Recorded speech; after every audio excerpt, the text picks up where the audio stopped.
আরে বসেন বসেন। সকাল সকালে এলাম বিয়ার দাওয়াত দিবেন নাকি? খারাপ পাইন না?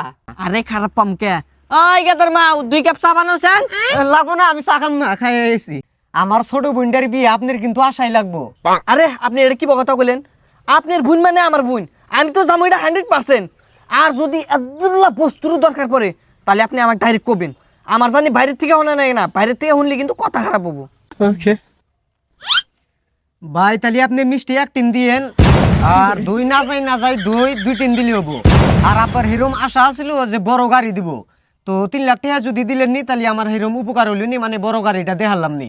আর বিদায়ের সময় তো কোনো জোর জবস্তি নাই, এখন যা দেন। ভাই আমার একটা কথা মনে পড়লো, মানে আমার একটা না ওই দিনকে কাম আছে, মানে আমি বোধহয় বিয়াতে আসা পারবো না, খারাপ সারাপ পাই না, আমি বিয়াতে আসা পারবো না। ভাই আপনি এত বস্তু দিতেছেন, যদি না আসেন তাহলে তো খারাপ দেখা যায়। হ্যাঁ আমার হেরুম কাম আছে, বস্তুতে হামনা নাই কি জানি, কোনো গ্যারান্টি নাই। মানে আমি যে আজকে শিফট হয়ে যাম এক জায়গায়, মাফ করে দিন। হ্যাঁ আমি বিয়াতে আসা পারবো না। এই গেদার মাও চা বন্ধ করো, বানান না বোনা চেনি ফুরাবো বেকার খালি থাকি না, আমি আইসি।